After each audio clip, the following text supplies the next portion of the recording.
Healthy ketogenic diet का मतलब है सारे ज़रूरी न्यूट्रिएंट्स बॉडी को मिले और फैट लॉस हो।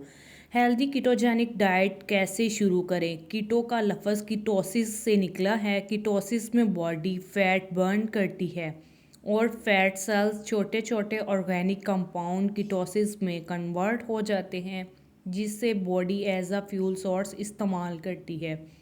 और दूसरा फ्यूल सोर्स है glucose. Ketone fuel source as a glucose fuel source से बहुत बेहतर है। दूसरा, अगर किसी को फैट लॉस करना है तो कीटोसिस और कीटोन्स के बगैर मुमकिन ही नहीं है। इसमें brain function, reduce inflammation, increase energy, blood sugar level के सही रहने की वजह से कीटोजेनिक डाइट में कीटो का मतलब है फैट बर्निंग, बॉडी को ग्लूकोज की बजाय as a fuel source fat को एज अ फ्यूल सोर्स इस्तेमाल करना।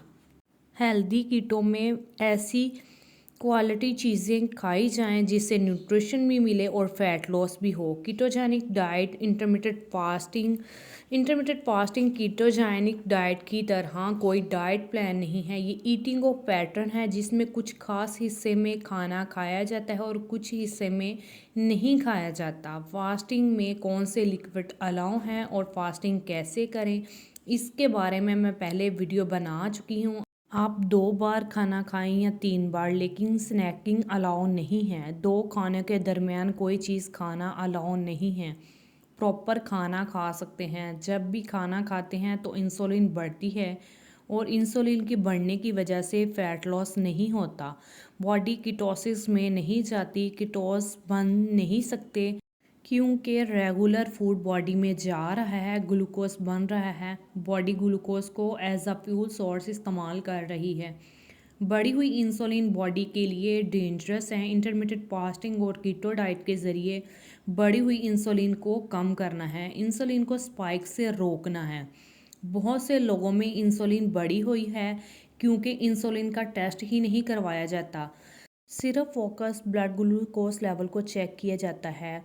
नंबर्स ऑफ मील कम करने से ये मुमकिन है। इंटरमिटेंट फास्टिंग में दिन में 3 बार खाना खाएं, फिर आप 2 मील पे आ जाएं। कैलोरी पे फोकस ना करें, हेल्दी ईटिंग करें, बॉडी को सारे न्यूट्रिशन मिले। 2 से 3 हफ्ते लग जाते हैं, लेकिन आपकी बॉडी अडाप्ट कर लेती है। फास्टिंग में ग्रोथ हार्मोन बढ़ जाता है जो मसल्स को ग्रोथ करने में हेल्प करता है। इसमें आप वेट ट्रेनिंग भी शामिल कर लें तो ज़्यादा फ़ायदा होगा। कीटो डाइट में इंसुलिन कम करने के लिए 2 बातों का ध्यान रखें। Number 1, reduce of carbohydrates, refined carbs, pizza, pasta, छना हुआ आटा, मैदा। कार्बोहाइड्रेट फ्रूट से ले सकते हैं, लो ग्लाइसेमिक इंडेक्स फूड से लें। फ्रूट जूसेस ना लें, फ्रूट जूसेस में ओनली शुगर होती है, फाइबर नहीं मिलता। ईटिंग फ्रीक्वेंसी कम होगी और कार्ब्स भी कम होंगे तो बॉडी फैट बर्न करने लगती है।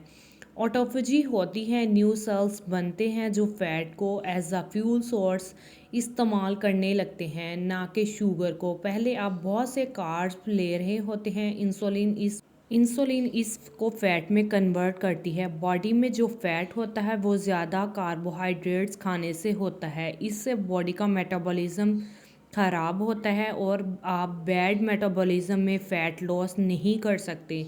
बढ़ी हुई इंसुलिन की निशानियां। नंबर 1, बढ़ा हुआ पेट, high blood pressure, high cholesterol, fatigue, थकावट, नेक और अंडर आर्म पे ब्लैक दारियाँ, काली दारियाँ होती हैं। इंटरमिटेंट फास्टिंग कीटोजेनिक डाइट पे आते ही फटीग, थकावट ठीक हो जाती है और सोचने समझने की सलाहियत बेहतर होने लगती है।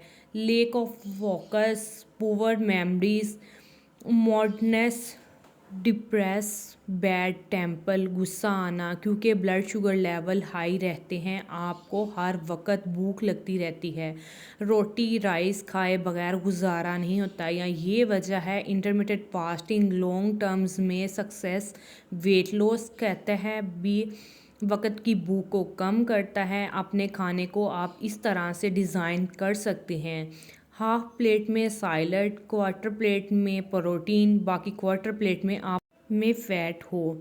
कार्ब्स के लिए जो फ्रूट ले सकते हैं आप अमरूद, नाशपाती, एप्पल, स्ट्रॉबेरी ले सकते हैं। ये लो ग्लाइसेमिक इंडेक्स फूड हैं। फ़ैट में आप nuts, eggs, chia seeds, extra virgin olive oil, cheese, dark chocolates और एवोकाडो ले सकते हैं। प्रोटीन में eggs, Greek yogurt, mutton, fish, beef, chicken, black beans ले सकते हैं। आपको अगर मेरी वीडियो पसंद आए तो लाइक, शेयर और सब्सक्राइब लाजमी कीजिएगा। मिलते हैं इंशाल्लाह एक और इन्फॉर्मेशन वीडियो के साथ। अपना बहुत सारा ख्याल रखिएगा। अल्लाह हाफिज़।